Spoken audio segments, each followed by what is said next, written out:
레위기 강해가 오늘로 27번째를 맞이했습니다. 설교자가 레위기를 강해하는 게 곧 레위기다 이렇게 말씀드렸던 게 엊그제 같은데 한번 찾아보니까 작년 10월 1일이더라고요. 벌써 작년 10월 1일에 우리가 레위기 강해를 처음 했고 오늘은 27번째 날입니다. 사실 레위기 할 때마다 마가복음 때도 마찬가지고 참 이렇게 어려운 본문들이 걸렸는데 오늘도 마찬가지입니다. 참 어떻게 그렇게 되는지 모르겠지만 이렇게 또 오늘 어려운 본문이 걸렸습니다. 그런데 또 한 가지 반가운, 물론 저에게만 반가운 소식인데 레위기 강해 순서는 오늘 저는 이제 마지막입니다. 오늘로 끝으로 저는 이제 레위기로부터의 안식, 그죠? 레위기로부터 자유함을 얻는 날이 되기도 합니다. 마침 우리 담임 목사님도 어제까지가 딱 담임 목사님 위임 받으신 지 만 6년이 됐던 날이라고 하시더라고요. 그리고 이제 오늘부터 만 7년째가 되는, 오늘 이제 성경 기준으로 보면 안식년이 되는 날입니다. 왜 안 쉬고 여기 계시나 이렇게 의아해 하실 수도 있는데 성경 조금 더 읽어보시면 9절 보시면 일곱째 달 열흘날, 그러니까 7월 10일부터 속죄일, 그달이 안식일이라고 되어 있거든요. 아마 7월 10일 이후에 안 계실 수도 있으니까 한번 지켜보시죠. 출애굽기에서부터 지금 레위기가 계속되고 있습니다. 출애굽기 마지막 장면에 또 옛날 이야기 할 겁니다. 이제 성경 여러 번 찾아봐야 되고 각오하고 계시고요. 자, 출애굽기 마지막에 성막이 만들어졌습니다. 그리고 그 성막에 모세를 부르는 장면에서부터 레위기는 시작이 됐습니다. 그리고 그 모세를 불러서 성막에서 제사를 어떻게 드려야 한다, 각종 제사의 이야기를 7장까지 했고요. 그리고 처음으로 제사장을 세우는 이야기, 그래서 아론이 제사장으로 이제 위임을 받고 그 다음에 첫 제사를 드린 이야기, 그리고 그 아론과 그의 아들들이 잘못해서 어떤 일들이 일어나는지 그 에피소드들이 쭉 이어졌습니다. 그리고 나서는 이제 거룩한 삶에 대한 세부 규칙이라고 할 수 있는 것들이 시시콜콜한 이야기들까지 다 나왔습니다. 기억하시는 분들은 아시겠지만 우리가 유출병까지 다루지 않았습니까? 그 듣는 사람, 말하는 사람 다 멋쩍었던 그 이야기들까지 쭉 있었던 게 레위기입니다. 그리고 각종 절기들이 쭉 이어지면서 오늘은 그 대단원의 하이라이트라고 할 수 있는 안식년과 희년이 그 정점을 찍고 있습니다. 대하 드라마로 치자면 쭉 가서 완전히 가장 극적인 장면이 오늘 이 안식년과 희년이라고 할 수 있습니다. 그리고 이제 26장에는 이 레위기, 이때까지 말했던 이 모든 내용을 지키면 어떤 상을 줄 것이고 지키지 않으면 어떤 벌을 줄 것이다. 그리고 마지막에 서원과 11조에 관해서 우리 흔히 표현을 하자면 에필로그 같은 이야기들이 뒤에 나옵니다.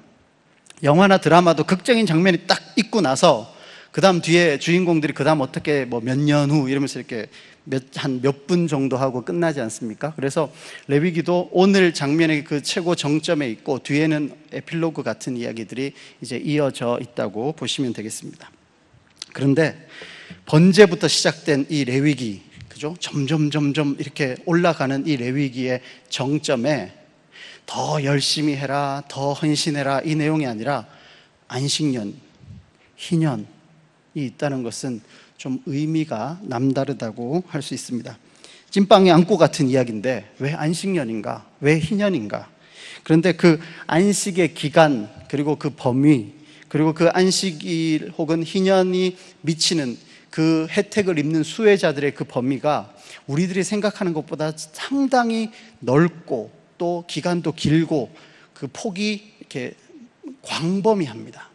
그렇기 때문에 오늘 우리가 그것을 살펴봄으로써 왜 이것이 레위기 정점에 있는지 한번 생각해 보는 시간이었으면 좋겠습니다. 25장 2절을 한번 볼까요? 25장 2절을 같이 한번 읽겠습니다. 시작. 이스라엘 자손에게 말하여 이르라. 너희는 내가 너희에게 주는 땅에 들어간 후에 그 땅으로 여호와 앞에 안식하게 하라. 무슨 의미인지 아시겠습니까? 비슷한 구절이 4절에도 있는데요. 일곱째 해에는 그 땅이 쉬어 안식하게 할지니 여호와께 대한 안식이라. 자, 일단 안식일과 큰 차이가 있다는 것을 알 수 있겠습니까? 23장에 보면 안식일이 나오거든요. 23장 1절부터 3절에 안식일인데 여러분 많이 아시니까 굳이 읽지는 않겠습니다만 안식일의 핵심은 뭐냐면 쉬는 겁니다. 노동을 안 하는 겁니다. 다시 말해 사람이 쉬는 겁니다. 그죠? 그런데 지금 안식년은 땅의 안식입니다. 땅이 쉬는 겁니다. 다시 말해 안식년 기간 동안 1년 내내 사람들이 안식일처럼 먹고 놀았고 쉬고 아무것도 하지 못했다 이런 의미가 아니고, 사람들은 계속 6일 동안 일하고 하루 쉬는 그 패턴을 계속 반복하는 겁니다. 그렇지만 그 1년 동안 그 땅은 쉬는 겁니다. 그러니까 이 여호와 앞에서 이 땅이 쉰다는 겁니다. 왜냐하면 땅은 여호와의 것이거든요. 여호와의 것이기 때문에 땅이 1년 동안 쉬는 거고, 사람들은 원래 하던 대로 6일 일하고 하루 쉬는 그 패턴을 유지해 가는데 그 일들이야 다양한 게 많았겠죠. 그간 바빠서 못했던 것들, 혹은 농기구를 점검할 수도 있고 여러 가지 일들을 할 수 있을 것입니다. 그런데 이 안식의 목적을 땅에만 집중하다 보면 설명하기 가장 쉬운 게 흔히 표현하는 지력, 땅의 힘, 그죠? 땅짓자, 힘력자에서 지력의 회복이 이 안식년의 목적이다. 왜냐하면 땅을 쉬게 했으니까, 이렇게 쉽게 생각할 수 있습니다. 유럽의 그 중세까지 삼포제 이런 거 들어보셨죠? 삼포제. 제가 원래 사회 선생이었기 때문에 이모작, 이기작, 사모작, 사기작이 무슨 말인지 아십니까? 자, 안 다치고. 자, 넘어가서. 삼포제는 땅을 크게 3등분을 하는 겁니다. 그래서 이쪽은 여름 작물을 재배하고, 그 다음 여기는 겨울 작물을 재배하고, 그리고 이쪽은 쉽니다. 그리고 그냥 그 풀을 가축들이 뜯어먹게 해요.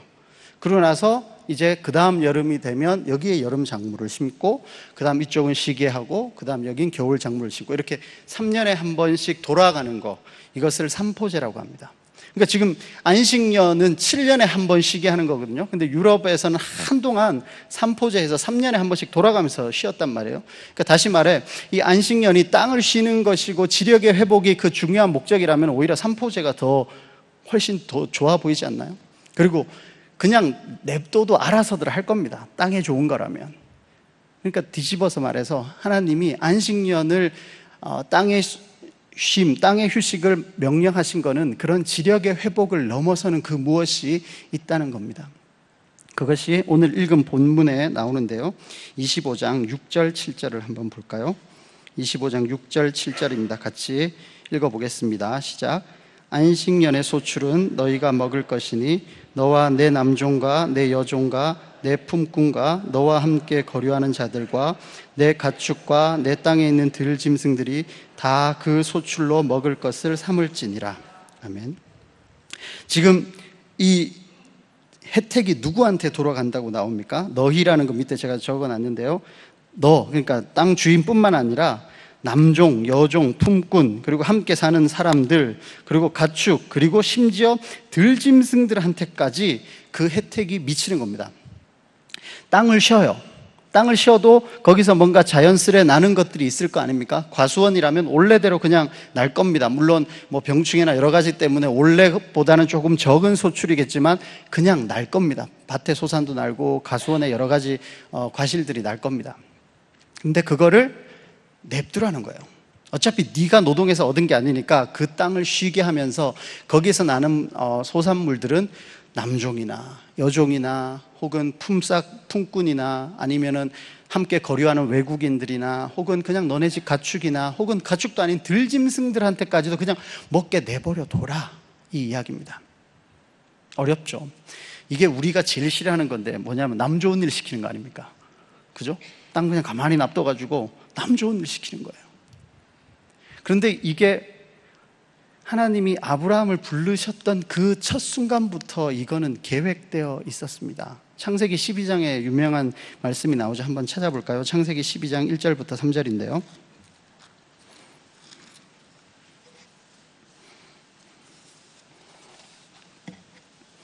다시 본문으로 자주 돌아올 거니까 거기는 딱 뭐든 끼워 넣으시고요. 왔다 갔다 할 겁니다.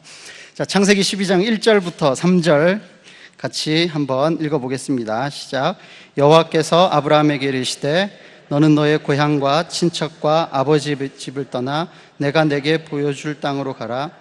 내가 너로 큰 민족을 이루고 내게 복을 주어 내 이름을 창대하게 하리니 너는 복이 될지라. 너를 축복하는 자에게는 내가 복을 내리고 너를 저주하는 자에게는 내가 저주하리니 땅의 모든 족속이 너로 말미암아 복을 얻을 것이라 하신지라. 아멘. 아브라함을 통해서 땅의 모든 족속이 복을 얻는다고 합니다. 다시 말해 요즘으로 이야기하면 축복의 통로가 될 거라는 겁니다.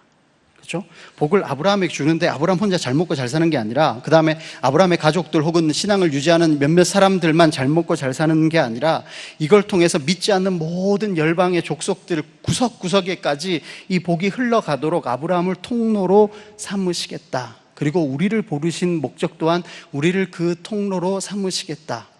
조금 쉽게 이야기하면 남 좋은 일 시키겠다는 이야기입니다. 우리 믿는 사람들은 하나님 말씀대로 살아가려고 울며 불며 몸부림치며 힘들게 살아갑니다. 근데 그 혜택을 누가 누리느냐? 남이 누린다고요. 믿지 않는 자들이 누린다고요. 그 사람들에게 복이 미치게끔 하는 것이 우리를 부르신 목적이라는 겁니다. 이게 우리는 참 이렇게 납득하기가, 그리고 머리로는 이해할지 몰라도 살아내기가 쉽지가 않습니다. 남 좋은 일 하는 거 보면 배 아프거든요. 그리고 혹시 믿는 사람들이 잘 되면 좀 덜한데, 교회를 다니는 둥 마는 둥 저렇게 신앙인인가 싶은 애들까지도 막 잘 되고, 그리고 전혀 교회를 안 다니는 사람이 잘 먹고 잘 사는 거 보면 막 배가 아파요. 근데 원래 그런 겁니다. 우리를 먼저 부르신 이유는 우리가 먼저 하나님의 백성답게 살아가고, 그 하나님의 백성답게 살아가는 그 복의 혜택이 믿지 않는 사람들에게까지 흘러 넘쳐서 그 사람들이 여호와의 영광을 보게 하는 것, 그것이 우리를 부르신 목적이란 말이에요. 지금 이 안식년의 목적도 땅의 지력을 회복하는 그 정도가 아니라, 그걸 가만히 놔두면 너도 먹고 사는 것뿐만 아니라 내 남종이나 여종이냐 품꾼이냐 거류하는 자나 가축이나 들짐승들까지 그 모든 혜택이 골고루 돌아가게끔 7년에 한 번씩은 땅을 쉬게 하란 말입니다. 그거를 하나님이 하시겠다는 거예요. 우리를 통해서. 이것은 그냥 나누고 마는 문제가 아닙니다. 신명기 15장을 한번 볼까요? 신명기 15장 1절부터 2절입니다.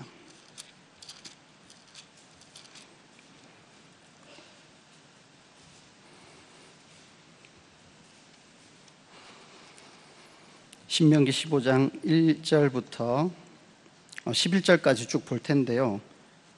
1절에 매 7년 끝에는 면제하라. 면제의 규례는 이러하니라고 해서 안식년에 관한 이야기를 쭉 합니다. 그런데 여기에서 보면 9절에 삼가 너는 마음에 악한 생각을 품지 말라라고 되어 있습니다. 왜냐하면 자 보시죠. 안식년이 7년마다 한 번씩 돌아옵니다.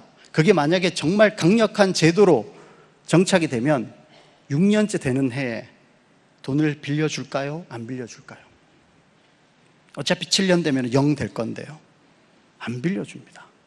그러니까 9절에 삼가 너는 마음에 악한 생각을 품지 말라. 곧 이르기를 일곱째 해 면제년이 가까이 왔다 하고 내 궁핍한 현재를 악한 눈으로 바라보며 아무것도 주지 아니하면 그가 너를 여호와께 호소하리니 그것이 내게 죄가 되리라. 구조가 아무리 잘 바뀌어도 사람들이 그 구조를 악용하는 건 쉬운 일이거든요. 그래서 일곱째마다 안식년이 있을 때 또 그거 이용해가지고 너 악한 생각 품으면 안 된다. 7절에 내 손을 움켜쥐지 마라 이런 표현이 있습니다. 그리고 하나님도 아세요. 11절에 이렇게 되어 있습니다. 땅에는 언제든지 가난한 자가 그치지 아니하겠다. 이 안식년이 잘 시행이 되고 희년이 잘 시행이 되더라도 가난한 자는 있을 겁니다. 가난한 자가 있을 건데, 그렇다고 그 제도를 비껴가면서 너 악한 생각 품지 말라는 이야기를 하고 계시거든요. 그리고 나서 정말 궁극적으로 하나님은 이 이스라엘 공동체 안에 정말 힘든 사람들, 가난한 사람들이 없게 하시기를 원했던 거죠. 4절, 5절 중에 제일 마지막에 내게 기업으로 주신 땅에서 내가 반드시 복을 받으리니 너희 중에 가난한 자가 없으리라 라고 되어 있습니다. 너희 중에 부자가 많아지리라, 너희들이 잘 먹고 잘 살리라, 이게 너희들이 복 받는 거다가 아니라 너희들의 복 받는 지표가 뭐냐면 가난한 자들이 없어지는 것, 가난한 자들이 줄어드는 것, 그들의 그 하소연이 하나님 귀에 들리지 않는 것, 그것이 복된 공동체라는 겁니다. 단순히 이웃 중에 가난한 사람뿐만 아니라 남종, 여종, 품꾼, 거류민 다요. 우리로 지금으로 바꿔 이야기하면 나의 직원들, 그죠? 혹은 하청업체 사람들, 혹은 우리 이제 함께 있는 그 외국인 분들, 여러분이 충분히 요즘 말로 표현하자면 여러분이 갑이 될 수 있는 그런 관계에 있는 사람들, 그런 사람들에게 하라는 이야기입니다. 이것이 7년마다 계속 행해진다고 생각해 보십시오. 신명기 31장에 이렇게 나와 있습니다. 31장도 한번 보실까요? 31장 10절입니다.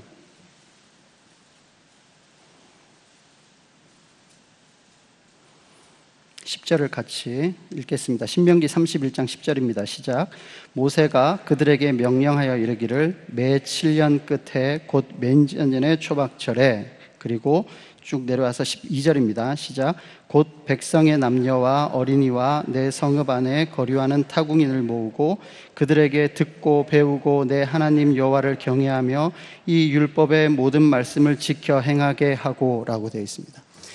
그러니까 이스라엘 백성뿐만 아니라 거기 같이 사는 모든 사람들이 이것을 7년마다 한 번씩 계속 재교육을 받아요. 이렇게 살아갈 수 있게 해달라고. 그런데 이렇게 살아가는 게 어떤 거냐, 궁극적 목적이 뭐냐면 이렇게 사는 삶 자체가 여호와를 경외하는 삶이라는 겁니다. 13절 마지막에 이렇게 돼 있죠. 내 하나님 여호와 경외하기를 배우게 할지니라. 이렇게 살아가는 삶이 여호와를 경외하는 삶이라는 겁니다. 존귀하신 하나님, 높으신 하나님을 어떻게 예배할까 고민하고 더 큰 성전을 지어드리고, 내가 지금으로 말하자면 더 좋은 학교에 가고 더 많은 돈을 벌고 더 예쁜 성전을 짓고, 이런 것이 여호와 하나님을 경외하는 것이 아니라 주위에 있는 가난한 사람들에게, 고아와 과부와 객들에게 우리의 것들을 나누어 주는 것, 이것이 잊혀지지 않도록 계속 재교육하고 우리 아이들에게도 계속 가르쳐서 그런 사회로 만들어가는 것이 여호와를 경외하는 삶이다라고 이야기하는 겁니다. 이것이 더욱 분명하고 구체적으로 확장되는 게 바로 희년입니다. 희년. 본문으로 한번 돌아와 볼까요? 레위기 25장 8절입니다.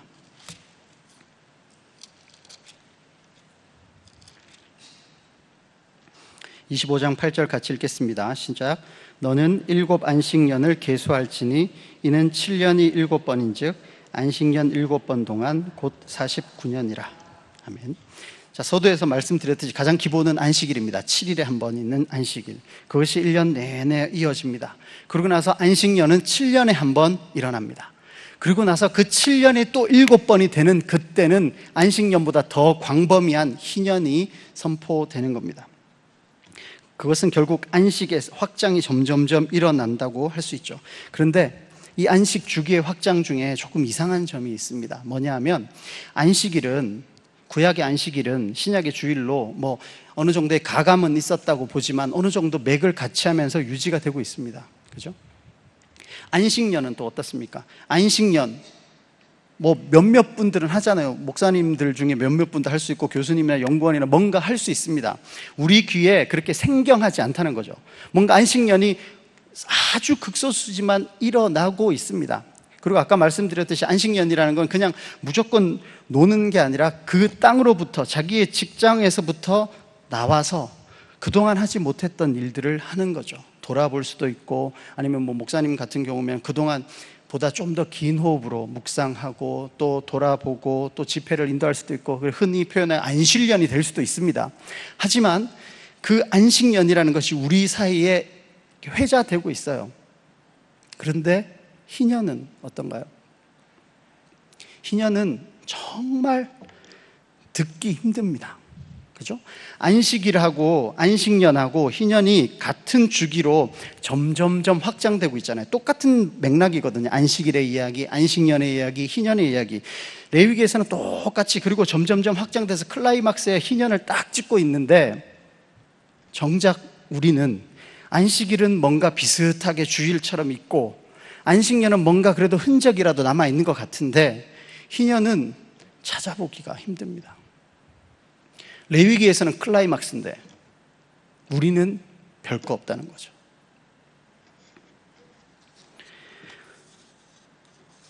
이 희년과 같이 이런 이야기들을 하다 보면 우리에게 좀 굴레가 씌어집니다. 뭐냐면 이렇게 가난한 사람들을 돕자, 그리고 가난한 사람 돕는 이야기를 하면 이게 좋은 사람, 흔히 성자, 이런 칭호를 받을 수도 있습니다. 그런데 흔한 표현이죠. 가난한 사람들의 친구가 되면, 요즘 표현을 하면 좌파로 몰립니다. 조금만 더 급진적인 이야기를 하면 빨갱이 소리 듣는 겁니다.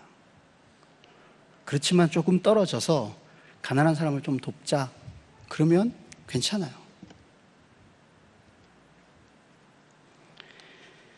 복지 논쟁은 뭐 국가 파산이다, 뭐 이런 이야기가 있죠. 진짜 그런지 안 그런지 정말 더 경제를 연구하시는 분들, 물론 또 그런 사람들을 더 좌파로 몰아버리니까요. 정말 우리나라의 가장 보수적이 되어버린 대구, 한중간에서 이런 말씀드리기가 참 조심스럽습니다. 과연 희년 이야기는 좌파의 이야기인가? 아니면 말씀인가? 희년은 어쩌면 잃어버린 꿈이 됐는지도 모르겠습니다. 아니면 한 번도 꾸어보지 못한 백일몽일지도 모르겠습니다. 왜냐하면 희년에 대해서 희년이 정말 있었다라는 역사적 증거를 찾기가 쉽지 않거든요. 이스라엘 레위기 이후에 우리가 구약을 많이 읽어보셔서 아시겠지만 희년이 선포되었다라는 이야기를 들어보신 적이 없을 겁니다. 그렇지만 또 곳곳에서 이런 희년과도 같은 일들은 여전히 일어나고 있습니다. 사실 제가 영국에 있을 때 참 놀랬던 이야기가 하나 있습니다. 뭐냐면 이제 월세를 주로 사는데요, 어느 목사님이 살고 있던 월세 집에 집주인이 연락이 왔어요. 우리 파티를 하자. 그래가지고 무슨 소린가, 뭐 생일인가? 근데 왜 나랑 파티를 하지? 그러면서 일단은 이제 집에 모셔드렸어요. 그러고 나서 이제 그분이 길게 이야기합니다. 이 집을 왜 샀는지, 30년이 됐는데 그동안 월세가 왜 이렇게 쌌는지. 왜냐하면 이때까지 30년간 모기지를 갚아왔다, 당신이 낸 월세로. 그리고 이제 오늘로 모기지가 끝났다. 그러니 파티를 하자. 그러니까 뭐 자기 모기지 끝나서 좋은가 했더니만 의외의 결론으로 갑니다. 이제 월세를 낼 필요가 없다. 월세 없이 그냥 살아라. 그러니까 우리 기뻐하자. 그리고 당신이 공부를 끝나고 가면 당신처럼 형편이 어려운 사람이 있으면 또 소개시켜달라. 원래 이 집은 그러려고 30년 전부터 준비했던 집이다. 놀랍죠? 우리나라에도 며칠 전에 신문을 보니까 마음이 따뜻해지는 기사가 있었습니다. 그 카톡의 전문을 한번 읽어볼게요. 요즘 메르스 여파로 장사가 안 되어 힘드시죠?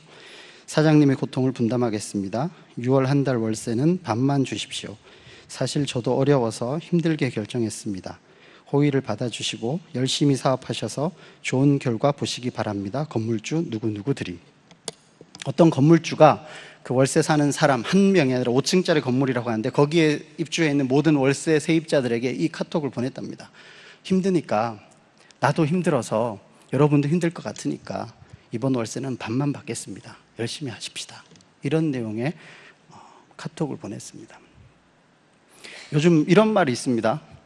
조물주 위에 건물주 있다고. 건물주의 횡포가 얼마나 심하면, 그죠? 당해보신 분들도 꽤 있으실 겁니다. 그리고 요즘 갑의 횡포, 뭐 슈퍼가, 뭐 그런 이야기들이 많습니다. 횡포를 저지를 수 있어요. 근데 그걸 횡포라고 생각하지 않고 당연하다고 생각하는 분위기인 거죠. 당하는 사람은 피눈물이 나는데 그거를 자기의 권리라고 생각하는 사람들이 있는 거죠. 이런 소식들이 그 사람들에게는 희년이 되는 거죠.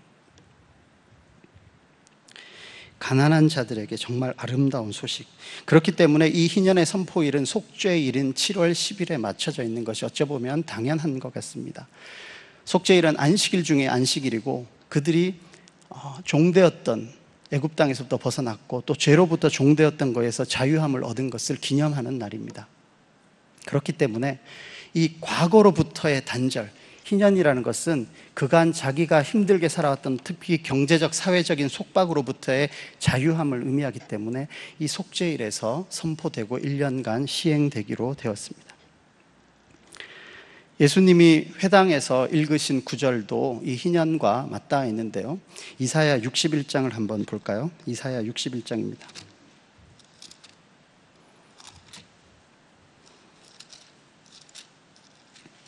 이사야 61장 1절부터 3절이 예수님께서 회당에 가셔서 말씀을 한 구절 읽어주십시오 했을 때 선택해서 읽으신 말씀입니다. 이사야 61장 1절부터 3절을 우리 천천히 한 목소리로 읽도록 하겠습니다. 시작. 주 여호와의 영이 내게 내리셨으니 이는 여호와께서 내게 기름을 부으사 가난한 자에게 아름다운 소식을 전하게 하려 하심이라. 나를 보내사 마음이 상한 자를 고치며 포로된 자에게 자유를, 갇힌 자에게 노임을 선포하며 여호와의 은혜의 해와 우리 하나님의 보복의 날을 선포하여 모든 슬픈 자를 위로하되 무릇 시온에서 슬퍼하는 자에게 화관을 주어 그 죄를 대신하며 기쁨의 기름으로 그 슬픔을 대신하며 찬송의 옷으로 그 근심을 대신하시고 그들이 의의 나무 곧 여호와께서 심으신 그 영광을 나타낼 자라 일컬음을 받게 하려 하심이라. 아멘. 이 구절만 가지고 부흥회를 열어도 될 만큼 이야기할 내용이 엄청 많습니다만 오늘은 두 가지만 말씀드리겠습니다. 2절에 보시면 여호와의 은혜의 해 그리고 우리 하나님의 보복의 날이라고 되어 있습니다. 이 날은 모든 슬픈 자에게 위로가 되는 날이죠. 가난하고 마음이 상하고 포로되고 갇힌 자들에게는 은혜의 해가 됩니다. 그런데 여전히 그들을 억압하고 가두는 착취하는 사람들에게는 하나님의 보복의 날이 되는 것입니다. 모든 슬픈 자에게는 위로가 되고 그들을 억압하고 착취했던 자들에게는 여호와의 보복이 이루어지는 날이 됩니다. 그런데 이 모든 것이 결국은 하나님의 영광이 된다는 것입니다.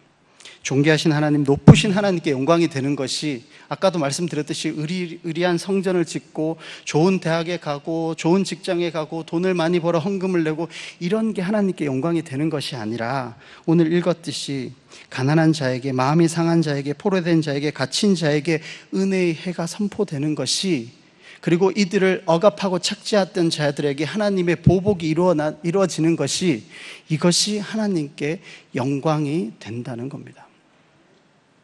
이 하나님의 영광이 되는 이 날 함께 은혜를 누리는 분이 되고 싶으십니까? 여호와의 보복의 대상이 되고 싶으십니까? 이렇게 다 퍼주면 어떻게 삽니까? 지금 며칠 전에 그리스도 어떻게 됐고 이탈리아도 어떻게 됐고, 월세를 반만 받겠다던 그 사람 말 한번 잘 보십시오. 자기가 먹고 남아가지고 나누겠다는 게 아니라 자기도 힘들어서 이 사람들도 힘들겠구나 하니까 어렵게 결정을 내렸다라고 이야기하고 있지 않습니까? 25장의 20절에서 22절을 다시 한번 봅시다. 레위기 25장 20절에서 22절입니다. 이렇게 어려운 혹은 안식년, 희년을 살아내기에 두려운 사람들에게 하나님은 이렇게 말씀하십니다. 25장 20절 22절입니다. 함께 읽겠습니다. 시작. 만일 너희가 말하기를 우리가 만일 7째 해에 심지도 못하고 소출을 거두지도 못하면 우리가 무엇을 먹으리요 하겠으나 내가 명령하여 6째 해에 내 복을 너희에게 주어 그 소출이 3년 동안 쓰기에 족하게 하리라. 너희가 8째 해에는 파종하려니와 묵은 소출을 먹을 것이며 9째 해에 그 땅에 소출이 들어오기까지 너희는 묵은 것을 먹으리라. 아멘. 그냥 놀려두는데 두렵잖아요. 1년 동안 소득이 없는데 어떻게 삽니까? 힘들어요. 두려워요. 그런 사람에게 내가 복을 주겠다라고 이야기하는 겁니다. 어찌 보면 그런 건물주들에게 6년 동안 공실 없이 잘 돌려주고 7년째 되는 날은 한번 월세 안 받고 살아봐라, 이런 이야기거든요. 힘들어요. 힘든 이야기를 하고 있는 겁니다. 그런데 하나님이 그렇게 두려워하는 사람들에게 먼저 말씀하고 계시는 거죠. 그리고 나서 23절 이하부터는 더 구체적으로 이야기합니다. 땅에 대해서, 건물에 대해서, 대출에 대해서, 종살이에 대해서, 모든 사실들에 대해서 구체적으로 언급하고 있습니다. 이것은 지금 우리 사회 경제의 근간이 되는 겁니다. 우리나라에 지금 제일 많은 이슈죠. 부동산, 그죠? 그 다음에 그에 따른 대출 문제. 그리고 나서 갑과 을의 행포, 그 결국 종살이랑 마찬가지거든요. 어떤 사람들은 이야기합니다. 인류 역사 이래 이렇게 노예처럼 사는 일은 없었다. 뭐냐 하면 예전에는 해만 지면 집에 가서 자면 그만이고, 그죠? 해 뜰 때까지. 그 다음에 겨울에는 거의 일 안 하고 1년에 일할 수 있는 날이 별로 없어요. 그리고 핸드폰 이런 거 생기기 전에는 퇴근하면 그래도 그나마 다행인데 이제는 퇴근해도 삐삐 울리면 뭘 해야 됩니다. 그리고 돈 요만큼 인센티브라는 걸 걸어놔가지고 아주 그냥 사람의 진을 쫙쫙 뺍니다. 이렇게 열과 성을 다해서 자기의 주인을 위해서 일했던 적은 없었습니다. 인류 역사 이래. 지금 이제 그런 세대를 우리가 살고 있거든요. 그런데 이 희년은 이런 세상에, 이런 사회 경제 구조에 50년마다 한번 리셋 버튼을 누르게 하는 겁니다. 이 희년이 선포가 되면 그간의 가난들, 다시 말해 부모의 빚이 자녀에게 대물림되지 않는 겁니다. 경제적으로 힘들어서 허덕이던 사람이 다시 출발선에 설 수 있게 되는 겁니다. 어떤 학자가 그렇게 말했습니다. 어떤 사회가 전쟁이나 혁명 등으로 한번 갈아엎어진 뒤에 다시 그 계급이 고착화되는 데는 평균 50년이 걸린다고 했었습니다. 우리나라로 보면 1953년에 전쟁이 끝났으면 2003년도가 50년이 되는 해인데요. 마침 그때부터 빈부격차, 그죠? 양극화가 아주 많이 이슈가 되었습니다. 제가 93학번인데요. 그때만 해도 이렇게 서울대 입학생들을 보면 거의 대부분이 이제 가난한 지방 학생들이었어요. 멀리 얘를 안 찾아도 되죠? 저기 계시는데. 그렇게 열심히 교과서 열심히 공부하면 갑니다. 갔어요. 근데 제가 몇 년 전에 이제 서울대 안에 있는 규장각이라는 곳에 이제 연구 때문에 한동안 왔다 갔다 했는데요. 학교 분위기가 너무 많이 바뀐 거예요. 쉽게 말해 애들의 때깔이 달라졌어요. 예전에는 그러니까 제 기준으로 봤을 때 제가 거기 이제 친구들하고 있으면 저는 아주 중상급 정도의 경제 수준에 있었어요. 서울대 입학생을 기준으로 하면. 근데 그때 규장각 다닐 때 제가 딱 서서 이렇게 보니까 저는 중하급에 있는 거예요. 그리고 외제차가 그렇게 많아요. 애들이 타고 다니는 외제차가. 그리고 좀 더 자세히 보니까 신입생들의 강남 3구의 입학 비율이 점점 높아지는 거예요. 예전에는 20%도 안 됐습니다. 서울 학생 전체를 해도 20%가 안 됐어요. 근데 이제 강남 3구가 50%가 넘어가는 거예요. 점점 부의 대물림이, 그리고 계급의 고착화가 일어나는 거죠. 그리고 열심히 공부해가지고 판사, 의사만 되면 그래도 이렇게 신분 상승에 무슨 에스컬레이터를 탈 수가 있었는데, 이제는 판사가 돼도 의사가 돼도 아버지가 혹은 할아버지가 밀어주지 않으면 쉽지가 않은 세상이 돼버린 겁니다. 흔한 표현으로 사다리를 걷어찬다고 이야기하죠. 올라올 수 없게 만들어버리는 겁니다. 그것이 50년이 되면 고착화가 되는데, 이 희년이라는 것은 50년 되는 그때 사회 경제적으로 리셋 버튼을 한번 다 눌러서 모두가 다시 한번 인생에 한 번쯤은 다시 한번 기회를 얻을 수 있게 해줘라 라는 겁니다. 물론 일어난 적은 없었습니다. 이거는 한두 명이 해가지고 될 문제가 아니거든요. 사회 구성원 전체가 합의를 해가지고 이런 사회를 살아내야 되는 겁니다.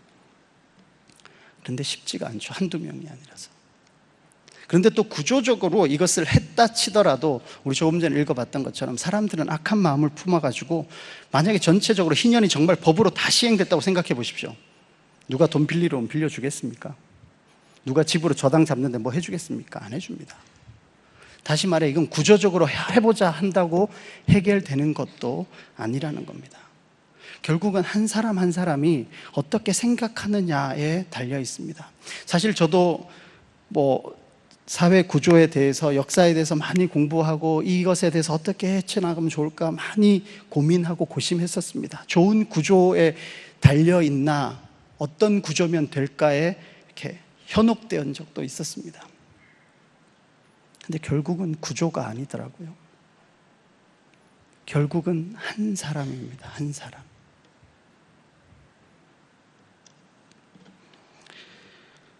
우리는 흔히 하나님과의 수직적 관계, 그리고 이웃과의 수평적 관계라는 이야기를 합니다.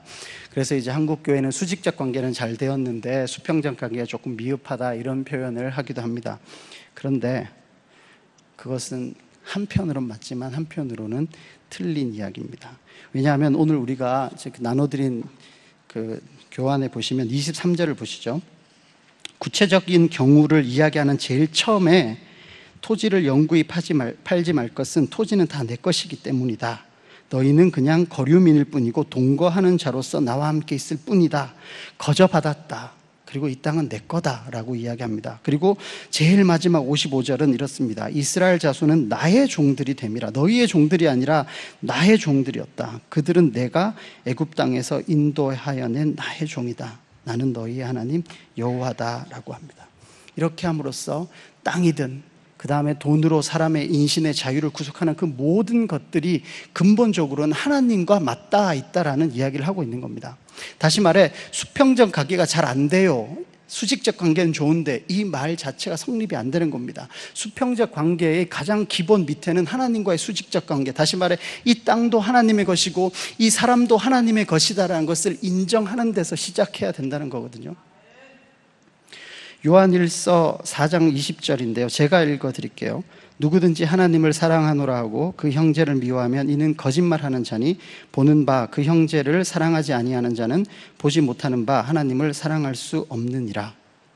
수평적 관계는 수직적 관계와 분리돼서, 다시 말해 수직적 관계는 잘 되는데 수평적 관계가 조금 미흡해요라고 말하는 건 거짓말이라는 겁니다. 왜냐하면 눈에 보이지 않는 하나님을 놔두고 눈에 보이는 형제는 조금 미안하지만 덜 사랑해요, 그렇지만 전 하나님은 사랑해요, 이 말 자체가 안 된다는 겁니다.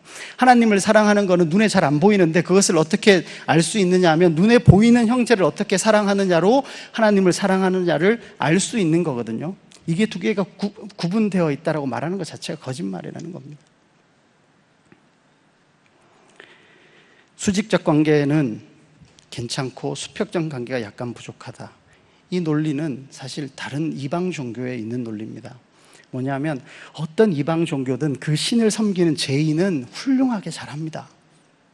뭐 제사, 그죠? 그리고 제사와 관련된 여러 가지 것들, 뭐 구슬하면 돈을 내든 뭐가 됐건 하여튼 신에게, 종교적 제의에는 최선을 다합니다. 그런데요, 분명히 그 종교에도 도덕률은 있습니다. 이웃 사람들에게 잘하라는 이야기는 있습니다. 그렇지만 그것은 이 사람의 경제의 근간을 흔들 정도는 아닙니다. 다시 말해 한 해 다 쉬어버려라, 50년째는 다 돌려줘라, 이런 이야기는 없습니다. 그 사람의 경제의 근간, 그 사람의 주머니는 건드리지 않는 상태에서 오히려 그걸로 인해서 받은 소득을 종교 집단이 함께 나눈 일은 엄청 많죠. 한국 기독교회도 지금 그런 상황에 와 있고요. 그 사람의 주머니 전체를 좌지우지하는 이야기는 다른 종교에 없습니다. 다시 말해 우리가 이렇게 희년을 빼버리고 하나님과의 관계에만 집중하는 것은 여타 이방 종교가 성경적 표현으로 이야기하자면 바알 섬기듯이 하는 것과 다를 바가 없다는 이야기입니다. 레위기의 정점에 지금 이 희년이 있는데 우리는 애써 무시하고 살아왔다는 거죠. 그렇다고 모두가 구조를 바꾸자, 이런 이야기는 아닙니다. 말씀드렸듯이 구조에 희망은 없습니다. 사람이 어떻게 하느냐가 중요합니다. 말씀을 정리하는 대신에 한 가지 질문을 드리려고 합니다. 밑에 이제 교환의 제일 마지막에 희년이라고 돼 있어서 네 한자가 있습니다. 첫 번째 건 뭐죠? 기쁠희, 두 번째는 발할희, 세 번째는 복희, 네 번째는 드물희입니다. 첫 번째 기쁠희는 이제 이런 희년이 선포되면 가난한 자들이 은혜의 해를 입으니까 기쁘겠죠. 그래서 기쁠희의 희년을 쓸 수도 있겠습니다. 혹은 가난한 자들이, 힘든 사람들이 리셋 버튼이 다시 한번 눌려지기를 바라는 발할희를 써서 희년이 될 수도 있겠습니다. 근데 이 두 가지는 우리가 말했던 그 좌파 안에서 이런 구조적인 변화를 통해서 어떻게든 해보려고 시도를 많이 해왔습니다. 물론 한 번도 성공한 적은 없습니다. 세 번째 나와 있는 이 복희는 기쁠희자 앞에 이제 신을 뜻하는 그 변이 있는데요. 그러고 나서 이것은 하나님의 은혜로 이루어지는 복. 이제 물론 한자를 만들 땐 하나님은 아니고 신이었겠죠. 인간의 그 희로애락 감정의 기쁨, 그게 아니라 하늘로부터 내려오는 기쁨, 복이라는 의미의 복희자입니다. 그래서 희년할 때는 이 희자를 씁니다. 희년은 사람들의 노력에 의해서 뭔가 구조를 만들어가지고 이루어낼 수 있는 이상향의 이야기는 아닙니다. 하나님께 은혜를 받은 사람들이 그 한 사람의 변화들이 이어져서 하늘로부터 내려오는 기쁨, 복, 은혜를 누리는 희년이 되는 것입니다.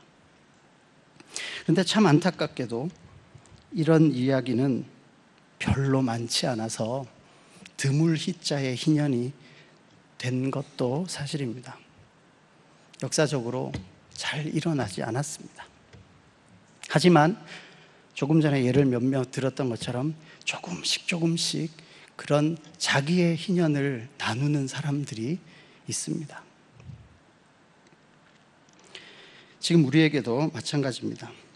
이런 천국과 같은 이야기, 희년 정말 좋죠. 이런 삶을 살아내라고 우리에게 도전하고 계시는 겁니다. 그런데 정말 희소 가치가 있습니다. 사라져버린 혹은 잃어버린 꿈과 같은 이야기입니다. 혹은 정말 오래된, 정말 옛날 이야기지만 저 먼 미래의 이야기 같습니다. 그런데 정말 드뭅니다. 그렇기 때문에 정말 살아볼 만한 가치가 있는 삶이기도 합니다. 이 희년은 그냥 안식년 희년은 먹고 놀자가 아니라 몸부림치면서 어쩌면 한숨과 눈물 속으로 한 땀 한 땀 맺어가는 하루하루들이 이어지는 해가 될 겁니다. 여러분은 이 희년의 부르심에 어떻게 응답하시겠습니까?